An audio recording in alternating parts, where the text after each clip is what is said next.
The morning sun cast long shadows across the Johnson family farm as 17-year-old Maya finished feeding the chickens. Her twin sister Zara was already heading toward the school bus stop, backpack slung over her shoulder, completely unaware of what awaited her. Maya and Zara couldn't have been more different despite sharing the same face. Zara was quiet, studious, and preferred spending her afternoons reading under the old oak tree. Maya, on the other hand, had spent the last 4 years secretly training in Brazilian Jiu Jitsu at a gym in the next town over, using money she earned from weekend farm work. At Riverside High School, 3 boys had made Zara's life miserable for months. Brad, the quarterback's younger brother, along with his friends Jake and Connor, seemed to take pleasure in targeting the quiet farm girl who never fought back.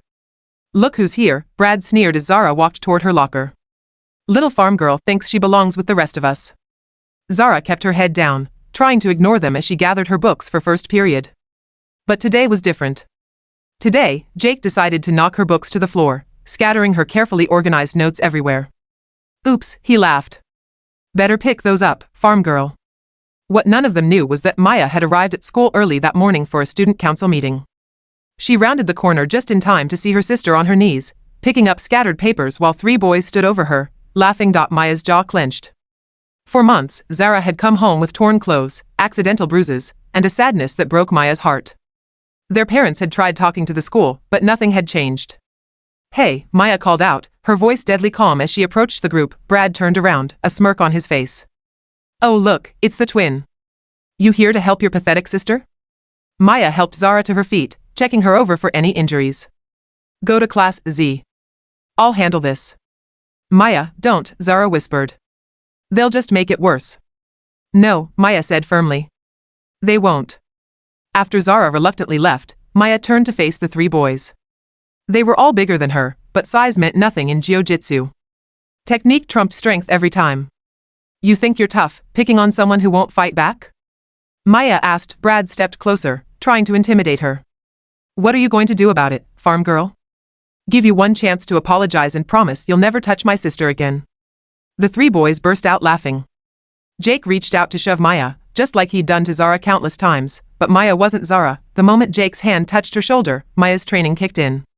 She grabbed his wrist, pivoted, and used his own momentum to send him crashing into the lockers with a perfectly executed hip throw. Before he could recover, she had transitioned to an armbar that had him tapping frantically against the floor. Connor charged at her next, but Maya ducked low, swept his legs, and had him in a rear naked choke within seconds. He went limp, and she released him immediately, letting him slump to the ground, dazed but unharmed. Brad, the largest of the 3, hesitated for a moment before his pride got the better of him. He rushed at Maya with a wild swing. She slipped the punch effortlessly, grabbed his collar, and executed a beautiful sacrifice throw that sent all 180 pounds of him flying over her shoulder. He landed hard on his back, the wind knocked out of him. Maya stood over the 3 groaning boys, not even breathing hard. By now, a crowd had gathered, phones recording everything. "Here's how this is going to work," Maya said, her voice carrying clearly through the hallway. "You're going to leave my sister alone. You're going to leave every other kid in this school alone. And if I hear you've so much as looked at Zara wrong, we're going to have another conversation. Are we clear?" The 3 boys nodded frantically, still struggling to catch their breath. Principal Martinez arrived just as the crowd was dispersing. After reviewing the phone footage, which clearly showed the boys as the aggressors, he suspended all 3 for a week. Maya received no punishment, as she had acted in self-defense and to protect her sister. That afternoon, as the twins walked home from the bus stop, Zara finally broke the silence. "When did you learn to fight like that?" Maya smiled. "Been training for 4 years. I was going to tell you, but I wanted to surprise you at the state championship next month. Why didn't you ever tell me?" Maya stopped walking and looked at her sister. "Because I hoped I'd never have to use it. I wanted you to know that I'd always have your back, but I also wanted you to find your own way to be strong." Zara hugged her sister tightly. "Thank you for protecting me." "Always," Maya said. "But next time someone gives you trouble, you tell me immediately. Deal?" "Deal." As they continued down the dusty farm road, Maya realized something important. She'd spent years learning to fight, but the real strength came from the bond she shared with her sister. That was something no bully could ever touch. The next week at school, word had spread about what happened in the hallway. Students who had been quietly suffering under various bullies found their courage.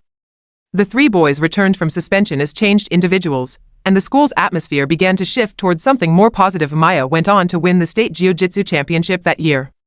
But her greatest victory had already taken place in a high school hallway, defending the person she loved most in the world.